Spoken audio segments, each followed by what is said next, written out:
Earphones come in all shapes and sizes, and a lot of us have them, a lot of us use them, and sometimes they are wireless, sometimes they are small form factor, sometimes they are over-ear headphones, sometimes they are wired headphones, sometimes they are earphones, and sometimes they are broken. Which is the case with these. And taking care of your earphones is a very important thing, which is why you have companies like Grovemade that make headphone garages or earphone garages or headphone stands rather. I call them garages because you park it there. And then I was like, okay, fine. After I broke these, I was like, maybe let me look at what I can get because I don't want to spend money on something that I'm going to break. And then I looked at the price. I'm like, Grovemade. No. And I was like, look, if I can't have Grovemade, then I'll just have homemade. And this is what I'm doing today.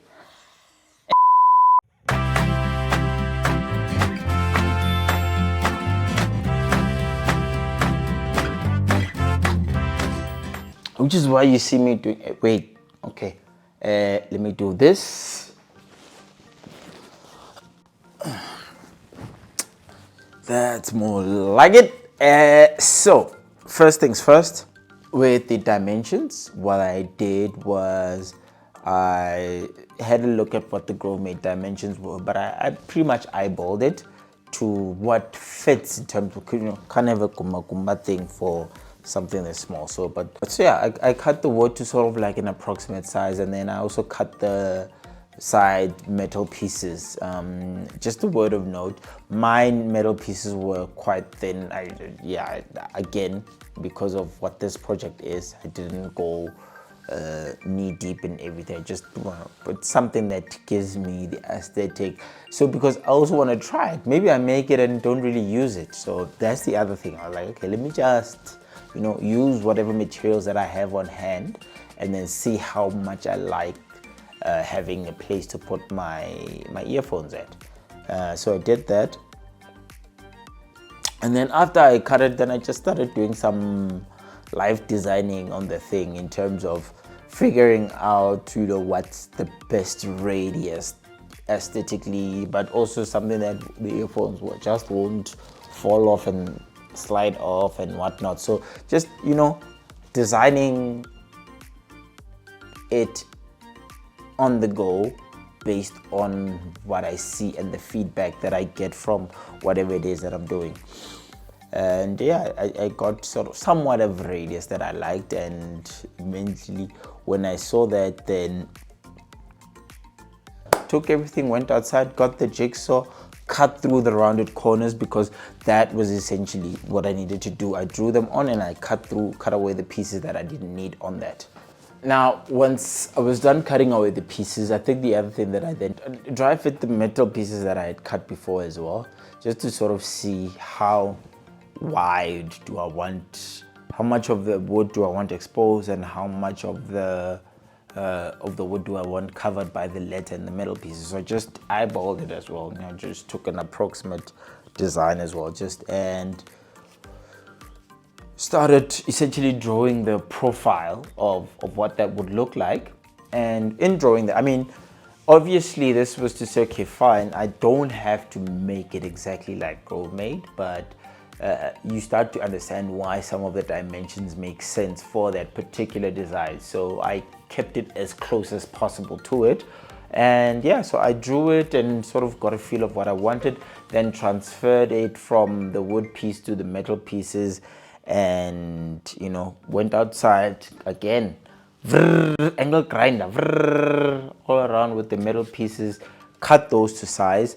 And once I did that, I cleaned and shaped the edges, but they were still somewhat square at this point, but yeah, well, somewhat 90 degrees on the corners, just so that I still need to sort of get the inner radius at this point. Once I was happy with that, then I went on to doing the radius on the metal pieces to match the inner part of the wood. and then follow like the same dimensions, and so that it doesn't look out of place. And that was also quite quick with the angle grinder. So the key is to get your measurements and your drawing right, so that when you do the actual cutting, it's just simple. And once I was done with that, I did a little bending and correction, you know, just where it tapers at the bottom to, you know, get where it sort of tapers at the bottom to sort of get that design of where it stands, because that then becomes the legs of the whole thing.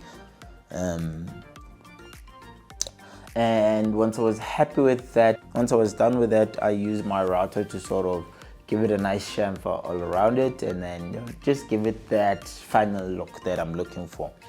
And once I was done with that, when I was, you know, it looked like a very nice pebble. So I got the sander out and I started sanding.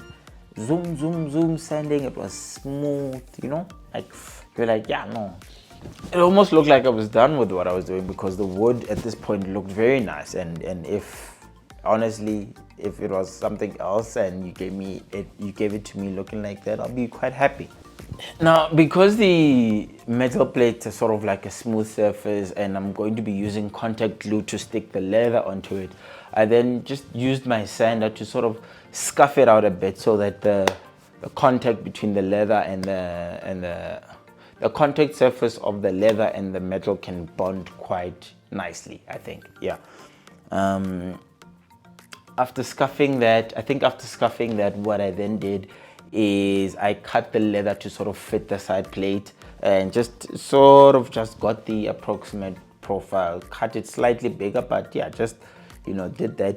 And once I did that, I dry fit it just to see how it looks, and cleaned it up a bit here and there, and then used double-sided tape to sort of, you know, gauge before I commit with the glue, you know, sort of just see how it looks. And once I did that, corrected some of the edges. And on the leather, because I just used a scissor to rough cut it and whatnot, and because it's like synthetic leather, it has some threads here and there, but I used a leather correction kit to sort of just correct some of the edges, you know, just, it's like paint for leather or leather, you know, just cover some of the edges so that the edges of the stain look quite nice. And once that was done, on the metal pieces, I proceeded to sort of countersink the screws on it, because I don't want the screws protruding through the metal and through the leather, then it doesn't look as smooth. I want it like smooth, very smooth.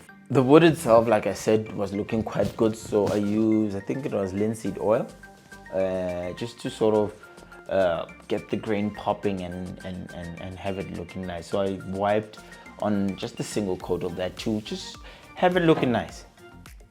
Honestly, if you look at it right now, the wood itself, you know, just looks nice. Just looks nice, you know. I sort of felt a little smaller pain inside, knowing that I'm going to cover this up with metal and leather. But hey, each job. And yeah, after that I attached the metal side plate. Then I applied contact glue to both surfaces, and then married those pieces together, and use a mallet to sort of just you know, get it right, and then did a little cleanup, and yeah, that was it. And from that, this is what you see now here.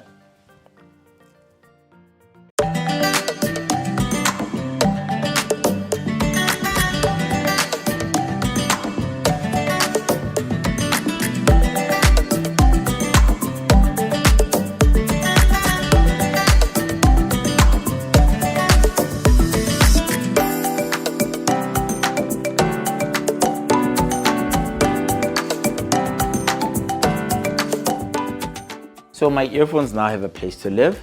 I'm gonna do something with these ones, but these ones you know, are safe. Every night or every day when I'm done with them, I put them back here, and that's covered there. So for more DIY projects like this, have a look at these over here, and see you on the next one.